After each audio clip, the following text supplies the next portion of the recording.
সাতক্ষীরা ৩ আসনের বিএনপি প্রার্থী সাবেক এমপি কাজী মোহাম্মদ আলাউদ্দিন বলেছেন, ৫ আগস্টের পর তার গায়ে কোনো দাগ নেই, তাই বিএনপির নাম ভাঙিয়ে যারা চাঁদাবাজি করে থাকবেন তাদের টাকা ফেরত দিতে বাধ্য করা হবে। কালীগঞ্জের ওভাকুড় হরিমন্দির প্রাঙ্গণে অনুষ্ঠিত উঠান বৈঠকে তিনি এসব কথা বলেন। বিস্তারিত দেখুন মোহাম্মদ মোকাররম বিল্লাহ ইমনের প্রতিবেদনে। সাতক্ষীরা ৩ আসনের বিএনপি মনোনীত প্রার্থী এবং জাতীয় নির্বাহী কমিটির সদস্য সাবেক এমপি কাজী মোহাম্মদ আলাউদ্দিন মঙ্গলবার রাত 8:30টায় কালীগঞ্জের ওভাকুড় হরিমন্দির প্রাঙ্গণে অনুষ্ঠিত উঠান বৈঠকে বক্তব্য দেন। তিনি বলেন, জুলাই আন্দোলনের সময় নেতৃত্ব দিয়েছেন এবং ৫ আগস্ট বিজয় মিছিল করেছেন। এরপর তার নামের সঙ্গে কোনো অর্থনৈতিক কর্মকাণ্ড বা দাগ নেই। তিনি আরও বলেন, বিএনপির নাম ভাঙিয়ে যারা হিন্দু, মুসলিম, বৌদ্ধ ও খ্রিস্টান সম্প্রদায়ের মানুষদের কাছ থেকে চাঁদাবাজি করে থাকবেন তাদের টাকা ফেরত দিতে বাধ্য করা হবে। তিনি তা বাস্তবায়নও করবেন।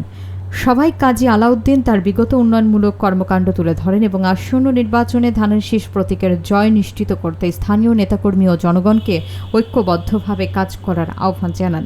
অনুষ্ঠানে মন্দির কমিটির সভাপতি উদ্ভব মণ্ডলের সভাপতিত্বে কালীগঞ্জ উপজেলা বিএনপির সাবেক আহ্বায়ক শেখ এবাদুল ইসলাম শান্ত, মৌতলা মাধ্যমিক বিদ্যালয়ের সাবেক প্রধান শিক্ষক অশোক কুমার রায়, সাবেক শিক্ষক বাবু তারকনাথ এবং মৌতলা ইউনিয়ন পরিষদের সাবেক সদস্য দুলাল চন্দ্র ঘোষ সহ অন্যান্য বিশিষ্ট অতিথিবৃন্দ উপস্থিত ছিলেন। আমাদেরকে কখনোই ফেলবেন না, যে কোনো কাজ নিয়ে গেলে উনি অবশ্যই আমাদেরকে সেই নজরে দেখবেন। যদি আমাদের এলাকা থেকে একজন সংসদ সদস্যকে আমরা পাই, আমরা সুখে দুঃখে সবসময় তার কাছে যেতে পারবো।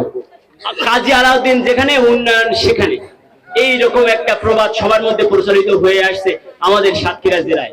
৫ আগস্টের পরে বাংলাদেশ জাতীয়তাবাদী দলের নাম করে যদি কোনো আমার হিন্দু, বৌদ্ধ, মুসলমান ভাই, খ্রিস্টান ভাইদের কাছ থেকে 1টি টাকা তসরুপ করে থাকে, তাদের ফেরত দিতে হবে। আমি ফেরত দিয়েই ছাড়বো ইনশাআল্লাহ। শুধু অপেক্ষায় আছি কোন চাঁদাবাজ, দখলবাজ আমার ঘাট দিয়ে হাঁটতে দেখবেন না।